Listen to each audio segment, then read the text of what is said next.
Hello, everyone, and welcome to Tea Time with Tara. I'm Tara, and today I have the privilege of speaking with a special guest in the UK whose pronouns are they, them. They identify as trans non-binary and use their experience of living as a child in the 50s and coming out later in life as trans in their 50s, which is now about 20 years ago, to help make the world a better place in which every person's gender identity, gender expression, and sexual orientation is accepted and respected. It is my pleasure to introduce you to Rikki Arundel. Hi, Tara. Good to be here. I'm so happy to have you. Since it's Transgender Awareness Week, I figured that the first thing that we would talk about is what transgender actually means.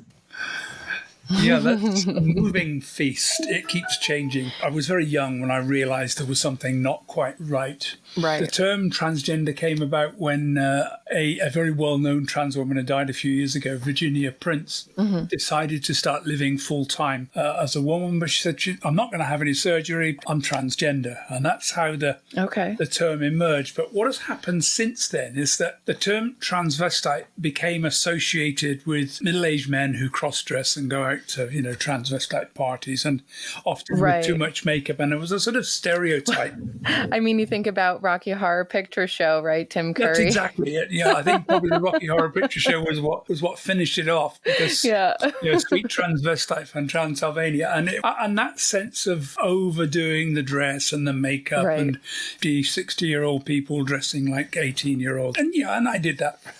I think we all had to go back and try that because we missed it when we were younger. Yes. And there's just something about being able to dress up. So what's happened is that the term transgender started to replace it. Okay. Probably sort of 80s, 90s, transgender became more and more. And then I transitioned, because I kept this complete secret until I was 50. In the UK, the law changed so that you could no longer sack someone just because they were transgender. Okay. That law changed in 1999. And for me, that was sort of the trigger which started to say, well, maybe things will be okay. Maybe I'll be able to come out. Maybe I won't have such a problem. So you won't have to worry about keeping a job. And I wasn't really sure whether I was going, because I have friends who live dual lives. They live part of their life as a woman, part of their life as a man, because it was hugely difficult to get and hold a job if you turned up, as trans women could come to work dressed in fairly masculine clothes, but men could not go to work dressed in very feminine clothes. Right. Even gay guys knew they had to tone it down. When they went to work, they had to, the flamboyant, effeminate gaze. So that was really the point at which I started to come out and start to deal with it. And we sort of even dropped the gender now, so people talk about trans. And of course, now what we've got is more and more people identifying as non-binary, neither male nor female. Right. Now, for most transgender people, what they want to do is clearly be born male, but they shouldn't be. So I want to identify as female, so they will go as far as they can to look and pass. I felt as if I should have been born female. I wished I had, but I wasn't. And you knew that from when you were really little? Oh, I knew something wasn't right at about the age of 6. In fact, the head teacher at my elementary school had figured this out. And I was sent off to a child psychiatrist around 6, 7 years old. Oh, my gosh. Because I didn't seem to get on with kids my own age. Right. But back then, I mean, this was back then. I mean, homosexuality was still illegal. So anything about changing gender, if you weren't clearly male or clearly female, that divide was absolutely rigid. And they did a whole lot of horrible things. Electroconvulsive therapy was the worst. Oh, my gosh. So that, and if you've ever seen the movie Clockwork Orange, you'll know, because that was... I couldn't watch it. It's a horrible movie. I started to watch it, I turned it on, and right at the very beginning that it starts out with a violent rape scene, and I was nope.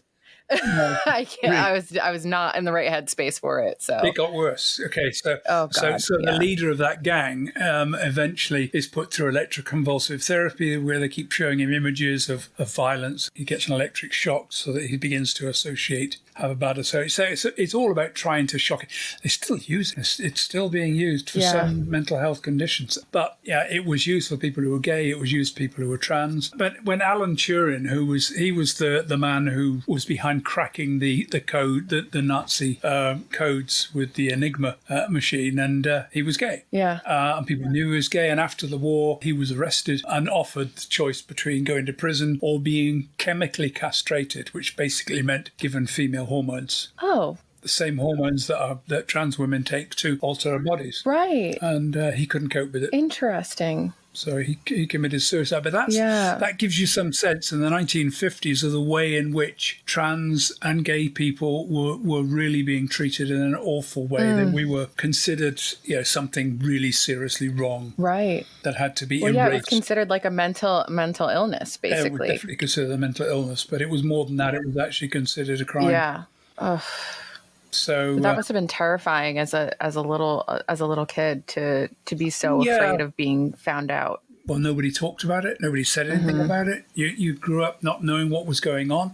I do remember one instance at school when I was about 7 or 8 as a kid in my class, but he was part of a very big family. He was in the middle of about 11 siblings. And of course, as of being not very well, they were not very well off. So got lots of hand-me-down clothes, but most of his older siblings were girls. So he ended up getting clothes, and he came to school wearing girls' underwear one day. I'd forgotten we had to get changed for cross-country running. As soon as he started getting changed, one of the other boys spotted it. And it was like a scene out of Lord of the Flies. They just pitched in, screaming and yelling and jeering. And I stood there thinking, oh, my God, what do I do? I didn't dare go and help him because then they'd pick on me, and I'd already started cross-dressing. Right. So I knew that, I had this thing about wearing girls' clothes that I now knew was just not okay. Right. Yeah, that was like, this is what's going to happen if they find out about you. No one can ever know. Yeah. So I just basically knew that until I was about 24, about to get married, and that was the time I told my then partner before we got married that was what was going on. And she was okay with it to an extent, but as long as the neighbours didn't find out and kids didn't find out, parents. Right. Yeah, it was one of those things that, okay, fine, that's a secret we can keep, but that's what it must be, a secret. Okay, yeah. I think a lot of people don't realise that when I came out as trans, I outed my family because they now had to deal with you're the one who's got the brother or the son or the sister who's trans. So, no. Yeah. How do you cope with that? So they started getting, my kids had real problems. I've got 4 kids and they weren't comfortable because the last thing they wanted was to go to school and have all the kids, your dad's a tranny. Kind of. Right. Well, how old were your kids when you came out? My youngest daughter from a second relationship was about 14. So enough that when I went to visit, she said, come as a man, come as a woman, but don't come somewhere in between. And it's that non-binary space. That's not being clear whether somebody's male or female, which instantly throws up all sorts of challenges. Right. What are you? Are you gay? Are you this? Yeah. And people have questions they don't understand. It's uncomfortable. They don't know how to speak. And of course, now we've got lots of laws around it. Oh my God! Am I going to say the wrong thing? I mean, I think that people, to an extent, should feel like they are comfortable enough to ask questions, right? Yeah. But not certain questions. Like, it's nobody's business what's going on underneath your clothing, for example. Exactly. It's and that's really important and really inappropriate. I mean, the fact that anybody thinks that it's okay to ask that is just jarring to me. And that's the kind of question. But I'm sure it happens, right? Oh, it's kids who ask the tough questions. I used to get three questions from kids when I was I was very active in the community. After I changed gender, I went to university. I did a master's degree in gender research because literally from the moment I came out, my business I was a sales and marketing speaker. I worked in sales technology. Okay. So a very male-dominated industry. Right. Financial services is, and so is technology. And for me, what happened was within 6 months, nobody wanted to book me as a speaker. Right. It was like, and it gets back to that same fear my family had. Oh my God, if I book the transgender speaker and it goes wrong, I'm the one who will get the blame. Wow. So it was like even just associating with you, people were worried about that in business as well. Oh yeah.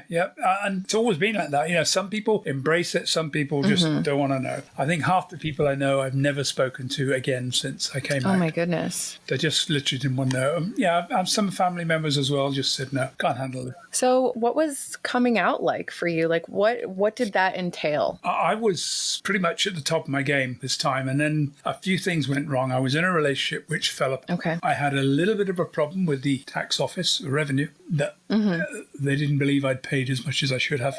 And they were right.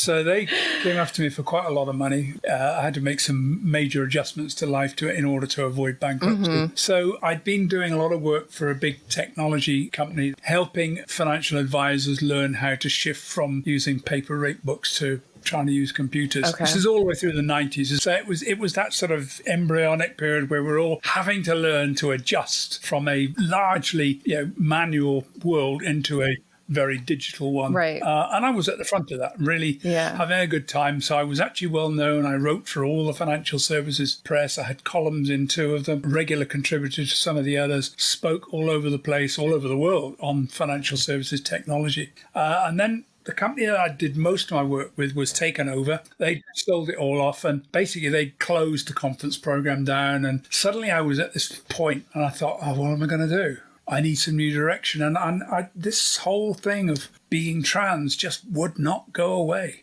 Yeah. I had tried some therapies. I tried just pushing it down and suppressing it for years. Just kept coming back. And that's the thing that people don't get. Yeah. This will not go away. You are trans, you're trans. That's it. You have to learn to deal with it or hide it. And I'd hidden it. Right. Yeah. It's not something that you choose. It's something that is so deep within you that you can't deny it no matter how hard you try. So, so at that point, I thought, well, I'm going to come out. And then the relationship, which had broken up, got a little bit bitter. I was threatened with being outed. Now, because I'd set up the Professional Speaking Association, so I was well known in the speaking industry. I was a master of a Freemasons Lodge, so I was well known there. Not a lot of women can say that. I was writing for all this press, so I knew if I came out, it wasn't going to be quiet. I couldn't quietly come out. I was too well known, too high profile.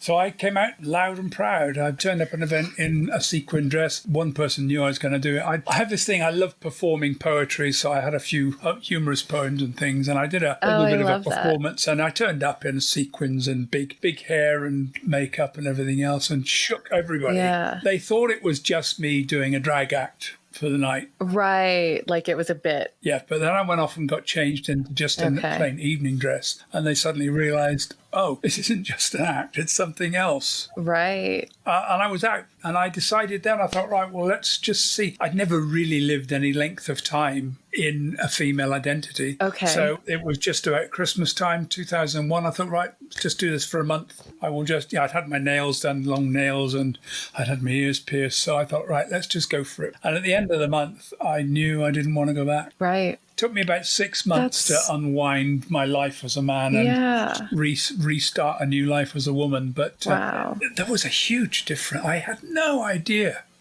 how different life was as a man compared to being as a woman. Mm-hmm. The way you socialize is different. The kind of conversations you have, everything is totally different. Mm-hmm. And it was a very steep learning curve. Right. I joined women's clubs, women's events, and everything I could to socialize with women, to literally just to learn. To know what it was like to socialize as a woman. How to perform in female gender. It's a very different world. And I'd suddenly learned that, as a woman, I can't walk down a street on my own at 11:30 at night. Right. And not have somebody, Men just don't get that. They just go home 11:30 at night, no problem at all. You don't expect someone to come drunk out of a bar and immediately try and see if he can actually get in your knickers. And it's... Isn't it wild? I mean, my partner walks home from the bar, but when one time I had said, "Don't worry about it, guys, I'm just going to walk home." And everyone was like, "No, absolutely not. You are not walking home." And in the moment, you don't think about it. And then it's like, well, duh, of course I can't walk home by myself in the dark. Like that's not safe for a woman. No, and it's not. Yeah. And I didn't get that. Mm-hmm. I didn't understand an awful lot about what I had to learn. And I think that to some extent pushed me down the direction I needed to go. Because as I learned how different life really was for women, I then also started to look and think, well, what could women do to change some of that? Because I watched women not being confident when they stood up to speak. Right. And I thought, why are they not being confident? They know their stuff. They've got a master's degree. They know their business inside out. And then I began to realize that sometimes it's just the fact that women get used to being looked at in a way that's uncomfortable. So It's standing true. on a stage in front of a group of people looking at them, more concerned about the shape of their body and the clothes that they're wearing than actually what they're saying. So I started doing quite a lot of work helping women to become more confident as speakers and to deal with that. So That's really great. be confident who they are with who they are. Yeah. People are going to look. You can't stop the fact that people will look. I've learned to accept that. I mean, look, now I have tattoos here to accentuate my womanly figure. Like years ago, that would not have been okay. But now people are like, "Oh, I'm sorry, I'm not looking at your chest." That's an impressive tattoo. Thank you. I'm not like, "Oh, I'm not looking at your boobs. I'm just checking out your tattoo. That's a really cool tattoo." I'm like, "If you're looking at my boobs, you're looking at my boobs. I got big boobs." But it took me a long time to be okay with that. I mean, what has struck me once, I went to by somebody at an art gallery in Leeds. It was a lecture about different types of art and the way that art was evolving, and I was looking at it. And she said, "If you don't mind, I'm just going to sit down here." So she sat on the floor, out of sight, and spoke as the slides went through, and literally did like a narration to a slide presentation. okay. And I thought, what on earth is she doing that? Why isn't she up there? And then one big picture she had to talk about. She said, "Look, I just need to and then she had to stand up and actually point to parts of this picture to try and help us understand just exactly what was the symbolism that was in this a particular painting. And she was extraordinarily good at that point because she knew her topic inside out. And I thought, why is she doing that? And I began to realize this was a challenge for so many women that just hate to get up in front of people, are worried about that they're going to be judged. I found it was very interesting that first 10 years living as a woman working in the voluntary sector and learning how to try and help women be more confident, encouraging women to take on jobs that they thought they weren't capable of, but which everything said they were way more experienced and way more qualified than the male candidates. Yeah. We'd set the job description up, and here's the essential requirements. Here's the things that we'd like to see. The women would look at the list and say, "Oh, I don't meet 2 of those, so I can't apply for that." The men would look at the list and they'd say, "Oh, I meet 2 of those, I'll apply for that." It was that different. You know, if the men met at least one criteria on the list of things, they think, "I can blag the rest." They're like, "I'm going to go for it." Yeah. Whereas women, unless they could tick off every single one, I'm fully qualified. And you think, no, when you go into a new job, you need to have room for growth. So you mustn't meet all of it. Yeah, you can't check all the boxes. You know, just to go back to women being more confident, right? I find that I struggle personally to find the balance between being assertive and being allowed to be assertive professionally and accepted when I'm assertive rather than being seen as aggressive. And that's always my challenge because I am assertive and it really makes men especially very uncomfortable when I am assertive, even if I know my shit, especially when I know my shit. You're absolutely right. Yeah. And this is the frightening thing. If you look at the qualities we look for in men to be leaders are assertiveness, drive, decisive, forceful, and even aggressive. And we'll actually accept that in men. Yeah. If women try to mirror those male qualities, it will immediately be seen as hard, cold, callous. We're expecting that women are going to be nurturing and supportive and caring. And those are things that we don't want to see in a man, because if a man's got those, well, he's a wimp. He's not going to be strong enough for this. Right.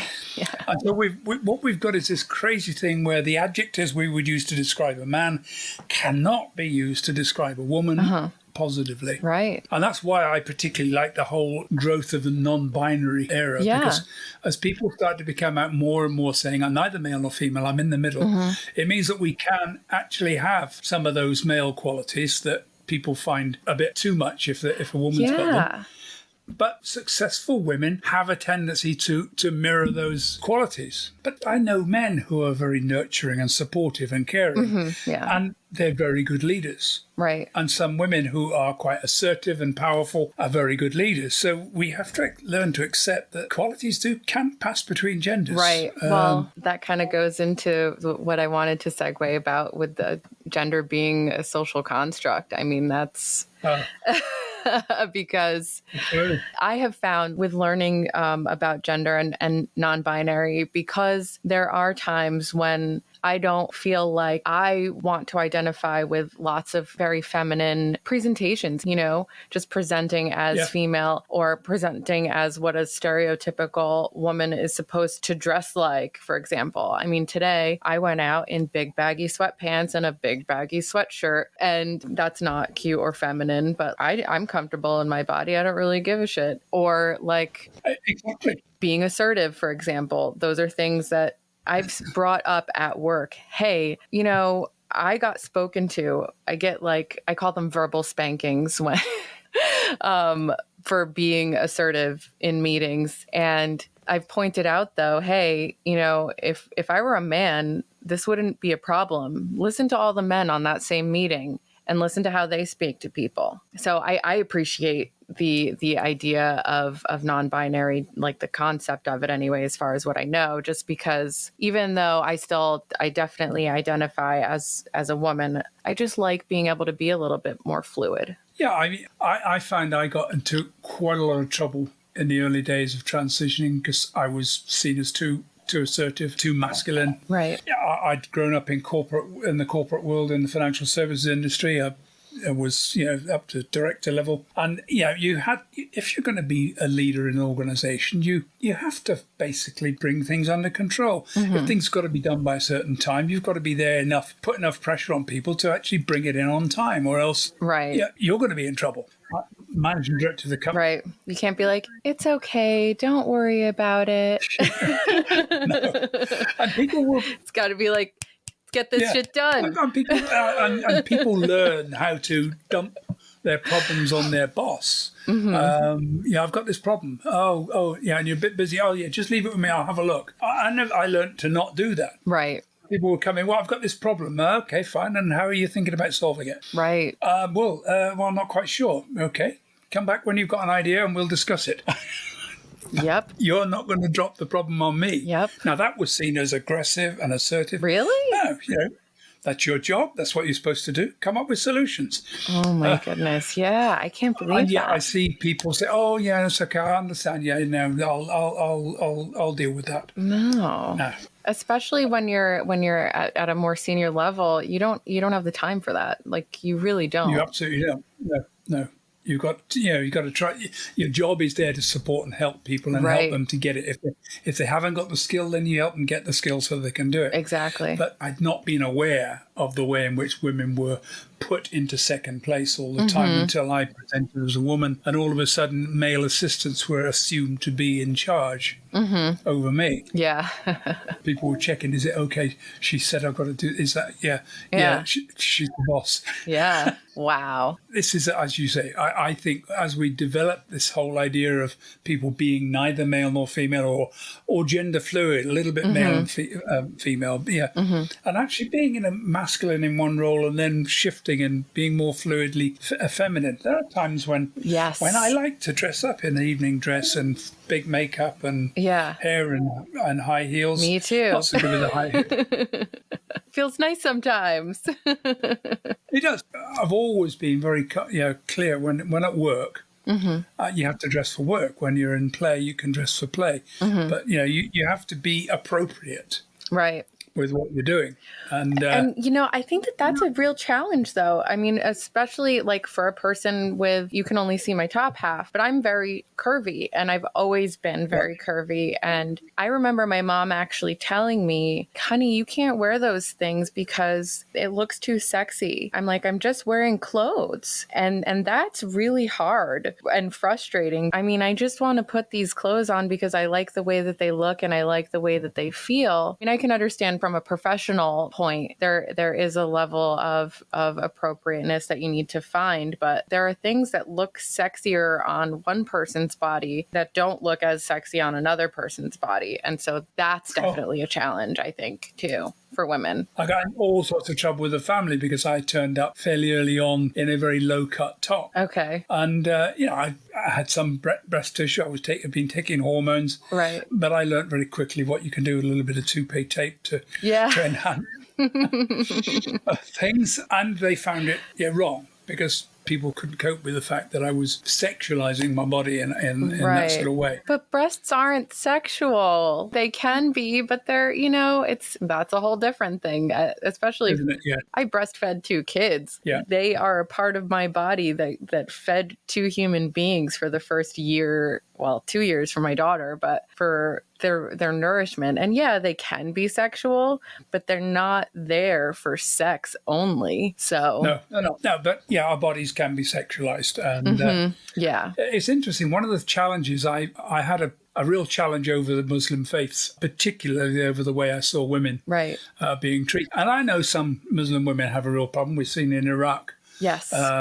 Iran, rather, the issues that are going on with kids really protesting against it. I think it's amazing that people are protesting. Oh, I do. But, I was reading today about just how many of them are dying as a result of that. So but it was only when I got to university and I got involved in 1 or 2 of the committees and started to go on workshops and things and got to know some Muslim women, who wore hijabs, and started to understand that in their culture, wearing those clothes actually was a real protection, because if they wore those clothes, they were almost untouchable by men would not. The other side of that is that the men from those cultures see women don't cover up as whores and prostitutes. Right. Yeah. And so they treat Western women in a very negative way because they don't cover up. Right. The battle we've got is this thing that men have got to learn to control those behaviors. Yes. But at the same time, I can understand how being aware of what you're wearing, you shouldn't have to, but it's no point in saying that at 11 o'clock at night in a short skirt walking down the street. Right. I should be able to wear whatever I want. It isn't going to help you when you're on your own. Yeah, it's true. I mean, it's a sad truth, unfortunately, that women have to live with. Yeah. That we do have to think about what we're wearing. I mean, to an extent, because if there's a predator, they're a predator anyway, and it doesn't really matter what you're going to wear. But no, true. Yeah, we're seeing a bit of a swing right at the moment with some rather. It's very sad when the government starts to almost give permission for people to be bigots and to harass. Yeah, they feel emboldened for sure. Yeah, I mean it's Transgender Awareness Week this week. Sunday is Transgender Day of Remembrance.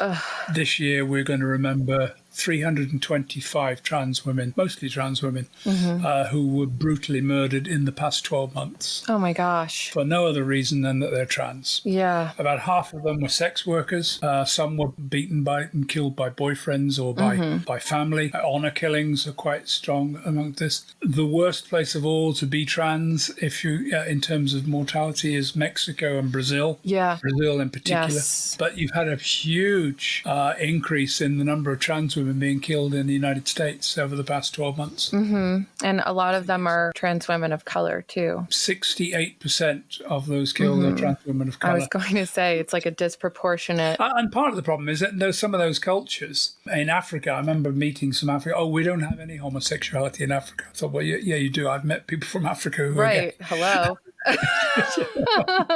No, we don't have it. And no, they don't have it because basically they kill people if they come out as gay. So we still have 11 countries in the world where it is the death penalty for being gay. Holy shit. 71 countries where it's still illegal to be LGBT. Oh my gosh. And the frightening thing about that is 35 of those are still part of the British Commonwealth. Really? It was predominantly Britain, who exported this horrible homophobia.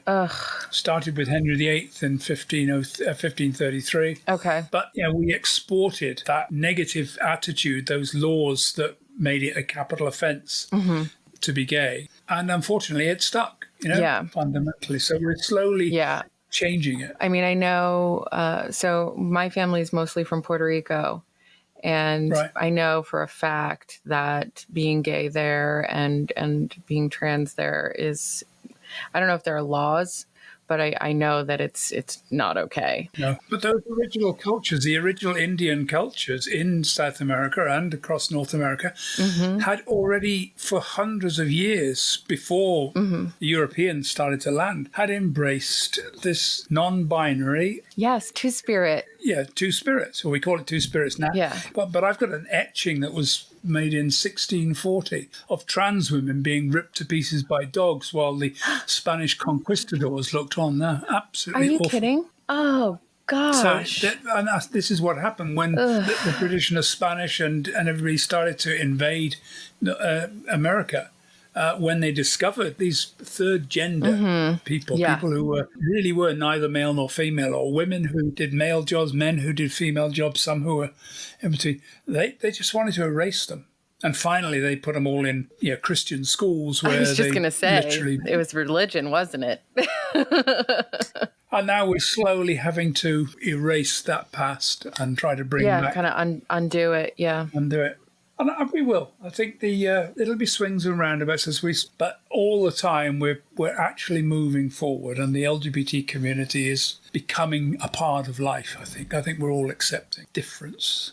Yes, I think so. I think that having conversations like this where we can just kind of talk, being able to share this with other people and talk about things that they don't really understand, being able to, again, to ask questions that, we're not really sure about, but to humanize people who have historically been seen as mentally ill or there's something not right. It's so, so important. And I think that with social media being what it is now, I think with the fact that we have so many public figures now that are either openly trans, openly gay, openly non-binary, lots of actors and music artists and things like that. I think that now it's really becoming like, okay, this is the norm. We're getting there. Absolutely. I told you yesterday, my daughter's in pre-K, and there are little boys that are coming to school in dresses. Oh, right. And she is so thrilled because she is obsessed with being a princess. Now, mind you, when I was like, I'm going to have a daughter. Oh shit, what am I going to do? I'm the oldest of 3 girls, so I know how awful we are.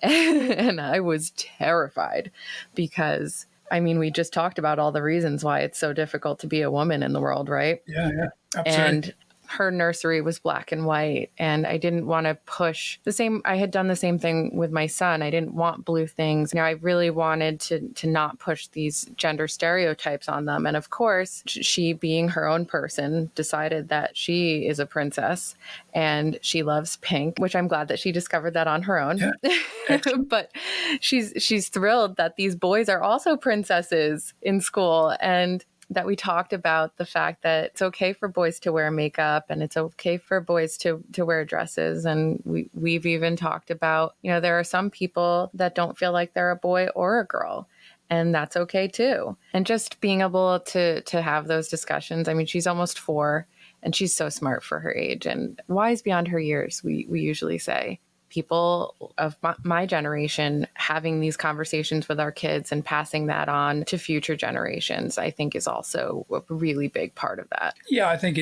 and it's interesting that I'm seeing some political. We had the worst law we had here. We had to tackle was a piece of law came out in 1988, which made it illegal for any local authority, any local government to promote homosexuality as normal. And that meant schools. Are you kidding? Could not talk about it, could not.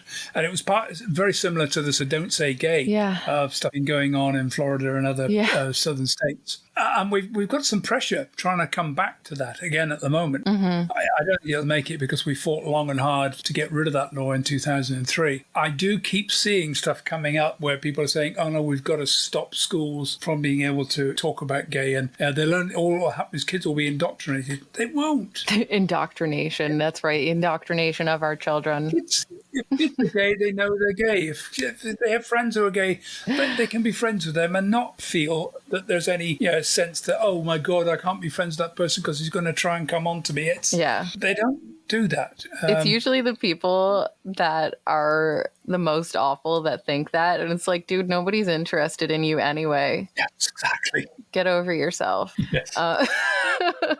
But seriously, I think that people not being allowed to talk about their families, for example, like what if there are kids who have two dads or two moms? Exactly. I can't imagine not being able to talk about that, or that being treated as not normal if that's what their life is. It's horrible. No, we have to. We have, and kids just accept it. When I first came out, I remember going to see my niece, and she had no idea, and I turned up to give her a lift somewhere. And my great niece, her daughter, Diana, who was 3, came out, and she went to get into my car, and she looked, and she turned to her mum, she says, they'd always known me as Rikki anyway. She said, why is Uncle Rikki wearing a dress? And my niece said, you're going to have to answer this. So I gave a brief explanation. I said, and you know how you like being a girl? Yeah. I said, well, all my life I wished I was a girl, and now I decided I'm going to be. So are you anti-Rikki now? I said, yes.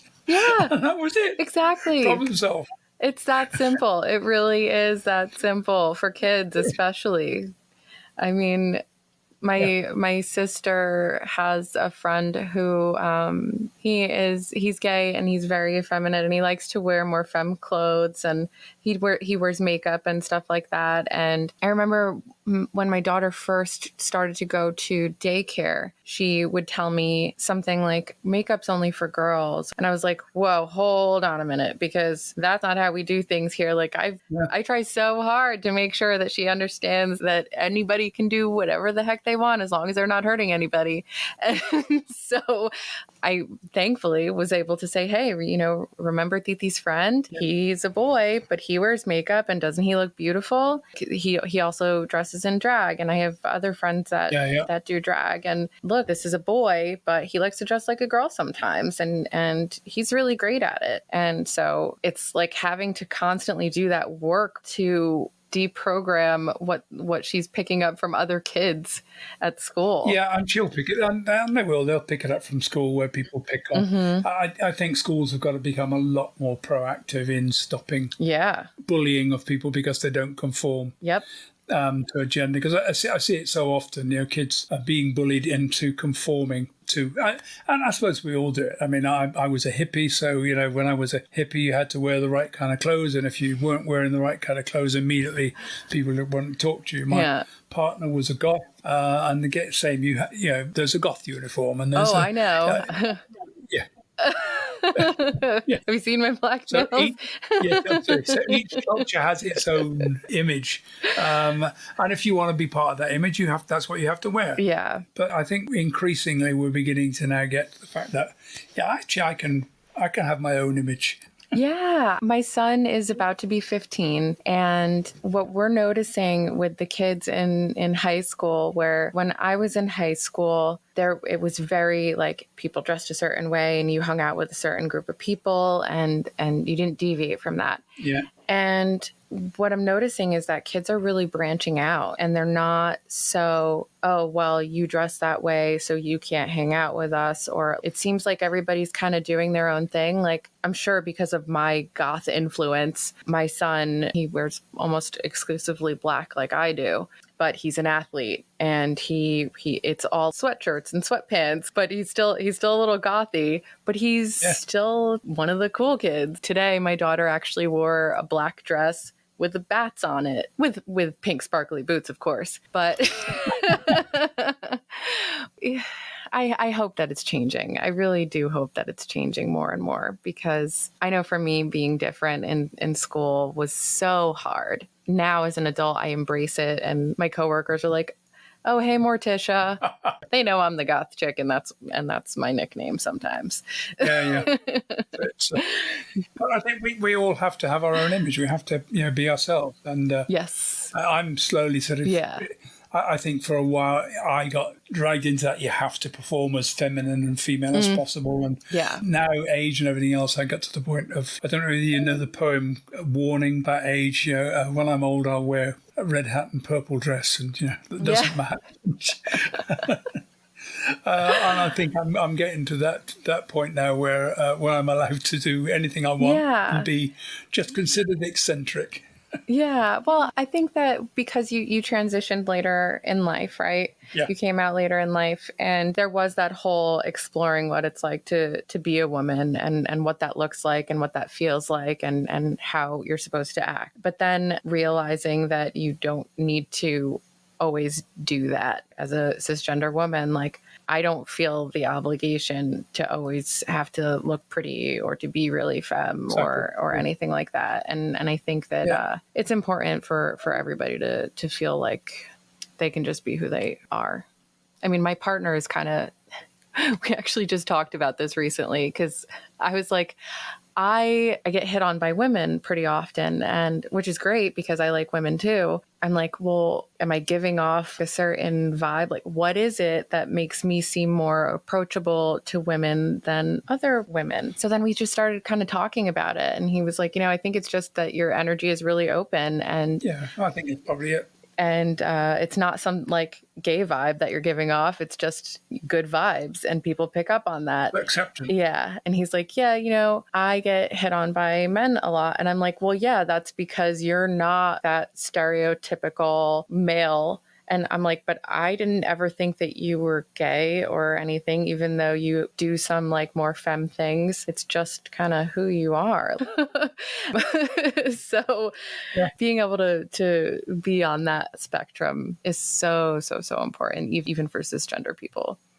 All right. So I think that having this conversation about gender and sexuality, well, first of all, gender and sexuality, those two things are not tied to one another. I think that that's a really important thing to make sure that we clarify. If you're trans, that doesn't mean you're gay, or they're not the same. No, to be honest, people get into big debates over this. I mean, I'm in a relationship with somebody who is non-binary, probably might have transitioned if it hadn't been for children and right, all sorts of other things. So we're going into a time when we're going to start to rethink the whole area of sex and gender. Yeah. There are some people who would like to just erase gender and just go back to a binary, but we're not going to ever go back there. We're opening this whole thing up. And it's very difficult then to start separating sex completely from gender, because there's no question about it that part of what happened is I thought I was completely heterosexual. And then I met a few quite feminine gay guys, and felt really attracted to them, and thought, oh God, don't tell me I'm gay as well. I thought, can I cope with it? And as I've transitioned and found that being female, and I can scrub up some, if I'm really going to go for it, I can still look good and I can attract male attention. I stopped traffic in Dublin once. Work. Big hair and clothes and everything else. We've got everybody stopped. But, whether they thought, oh, there's somebody who's trans or somebody who's a drag queen or whatever, or just that there's a woman I don't know, it didn't matter. I was just chuffed to have stopped traffic.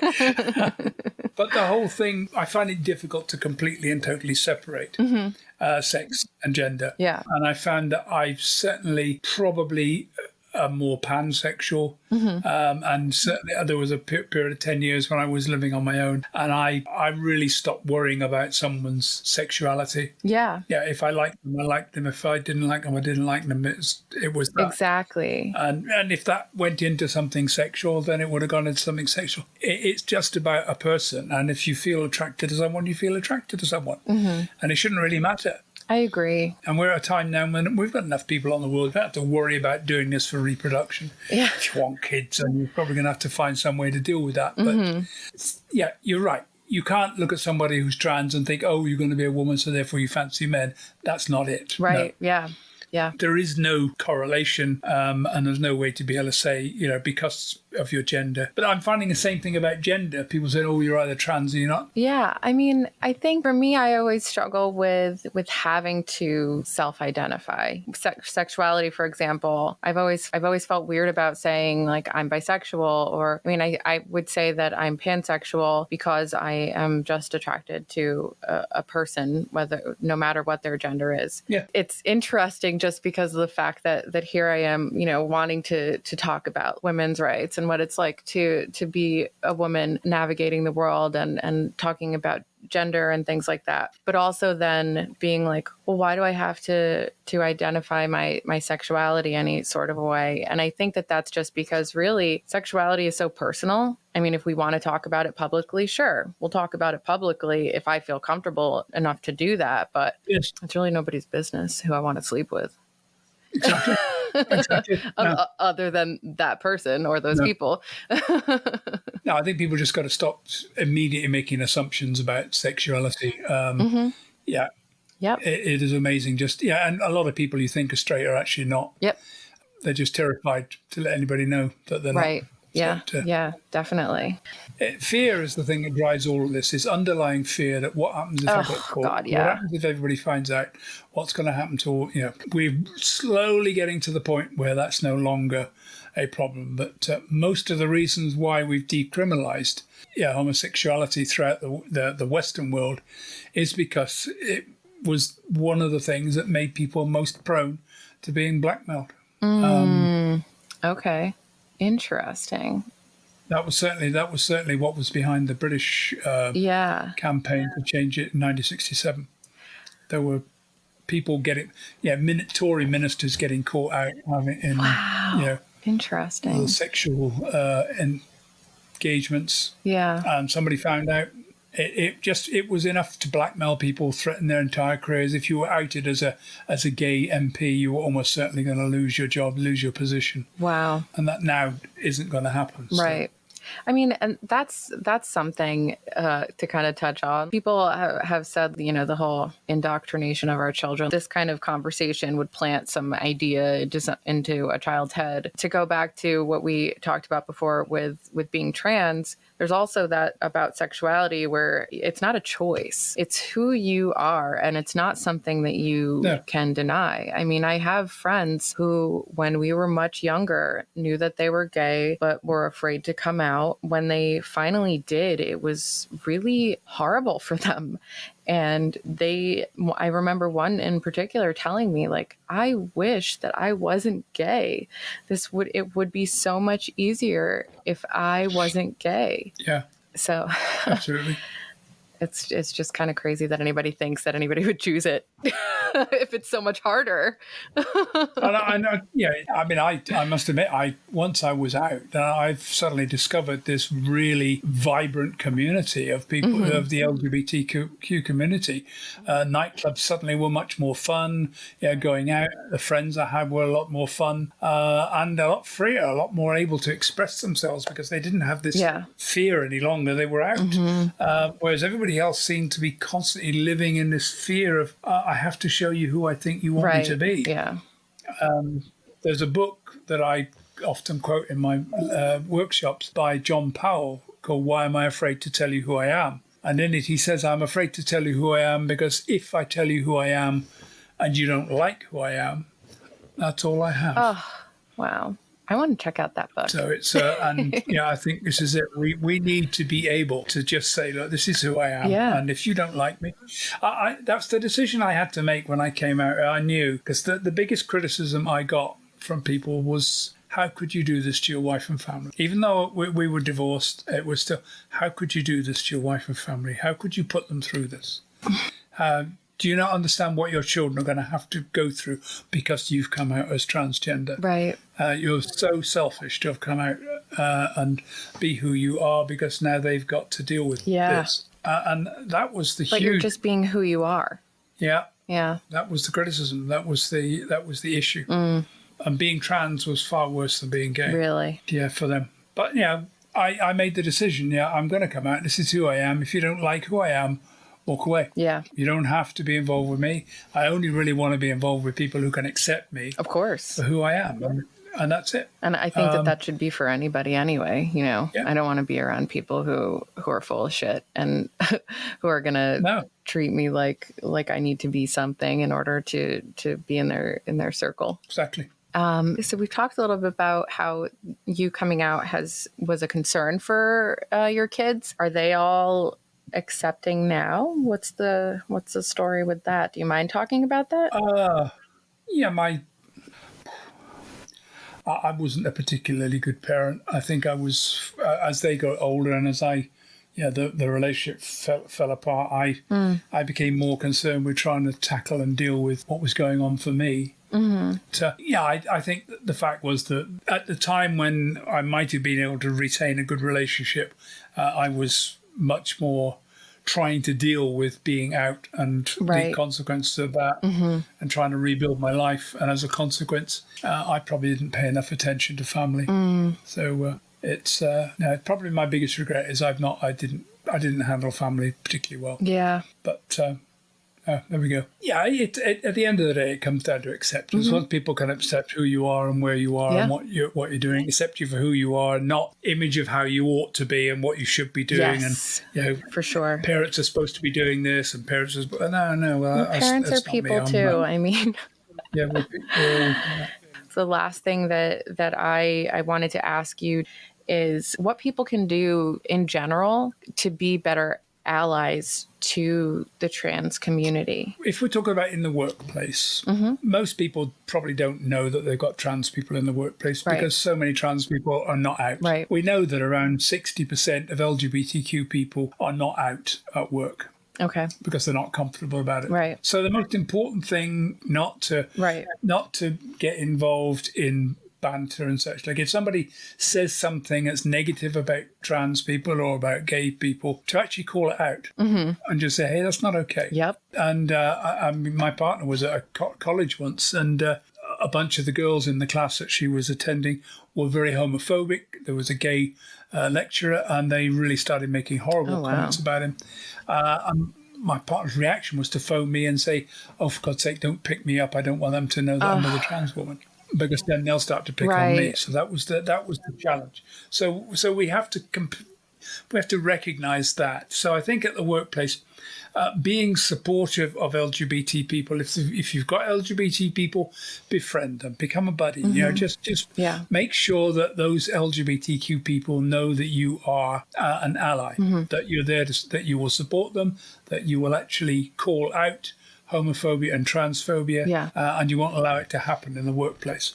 Once people start to see that, that starts to spread. Yes, for sure. And people get to know that. So and I think really the same really applies socially. If you're out with your friends and having a bit of a drink, and people start making comments, then you've got to say, hey, that's not okay. That's uncool. Yep. Just in the same way that you wouldn't expect someone to be making comments about someone because they were black or because they were Muslim or because they were disabled. So we have to grasp that idea that, if we're going to live in a world of supportive world, then if we hear people being discriminatory, being offensive towards anyone because of their characteristics, whatever it is, so I think we've got to, all of us, check our biases, check our own unconscious bias, our own hidden prejudices, and we've probably all got them. Oh yeah. And we have got to find about our biases, understand where we are uncomfortable. A lot of people are still prejudiced against women in positions of power, and women in the workplace. They don't want.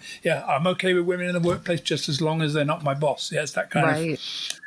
That's the kind of attitude I hear from men. Yep. And they've just got to accept, people are people, however they are, and then we've got to support them. And if we hear comments being made which are really derogatory, comments which are discriminatory, we have to call it out. Yeah, that's actually, I'm part of the DE&I committee, the Diversity, Equity, and Inclusion Committee at my job. We did a Pride Month speaker event, and I was on the panel. And one of the things that I said was really, and my mom actually taught me this, was that when you hear something that is wrong, all you have to say is that's not okay. Yeah. That's it. Just so that people know, hey, that's not cool. And you don't need to get into anything else. Just by saying that's not okay, you're letting people know that kind of attitude is not welcome here. And I think that's like the most important thing. And even if they feel uncomfortable about you calling it out, if you don't carry it on, just say, no, it's just not okay. Okay. Yep. I think the important thing is about saying, look, this is the rules. This is how it is here. Yeah. More importantly, what that does, it sends a signal to all the people who have got relatives who are disabled, who are trans, who are gay, who are black, who are Hispanic. All of those people suddenly think, oh, okay, well, that's being supported. This is, and they start to get that this is a place where I can feel safe. Yep. We'll only discriminate against bad behavior. That's literally the only thing. Yes, exactly. You discriminate against bad behavior, you make that clear. Bad behavior is not acceptable, but anything else, well, that pretty much goes. And that's the world about becoming allies. I mean, right. That's the way to make the environment more inclusive. And once it is inclusive, everybody brings their best self to work. It's true. They don't have to worry about how they feel and how other people are going to react to them. They come in and they get on with their work. Yep. And I think COVID has actually helped this because because we've been at home, we didn't have to dress up for work. We could people could only see what you're wearing at the top. They didn't notice that you're wearing a skirt while you're actually in the board meetings. Yeah, I mean, I used to hide my tattoos at work, for example, but I decided, you know what, I don't want to work at a place where I'm not accepted for who I am. Even if I definitely choose to wear this artwork proudly. And it's all a part of about being ourselves, isn't it? Being individuals, being who we want to be, and accepting that. And I think the more we are accepted, the more organisations allow people to be accepted for who they are, then they will give everything to that job, way beyond. Yep. Because they've got the acceptance, because of the way they're treated. Yeah, for sure. I think this is what we all have to learn. We have to learn, how can I be my best? How can I be the best me that I can possibly be? For sure. And once that happens, then we're accepted. And things are changing, things are moving on. It's so true. And there we go. Yeah, I think it is really important to put your best foot forward, no matter who you are or exactly how you identify. Just looking your best, doing your best, and being your best. All right, Rikki. Super. That's been a really good chat. Yeah, thank you so much. It's been such a pleasure to talk with you. Any final words? No, I think it's gone really well. I hope that people got some good stuff out of this about acceptance, because that's really what it's about. This week's episode is in honor of International Transgender Awareness Week, which is a one-week celebration from November 13th to the 19th, when transgender advocates raise awareness of the transgender community through education and advocacy activities, leading up to the International Transgender Day of Remembrance, which memorializes victims of transphobic violence. It occurs annually on November 20th. Trans Day of Remembrance was founded to draw attention to the continued violence endured by transgender people. Thank you so much for listening. I have so many things in the works and so many interesting topics to cover. If you enjoy Tea Time with Tara, please take the time to leave a 5-star review wherever you listen to podcasts. Those ratings help with the ultimate success of this show. Subscribe and follow me on Instagram, teatime.with.tara. There you'll get to see a little bit more of the ins and outs of my life and get to know me better. Please feel free to reach out if you have any questions, comments, or if you would like to be a guest on my show. Thank you again for checking out Tea Time with Tara. Stay tuned and stay weird, bitches.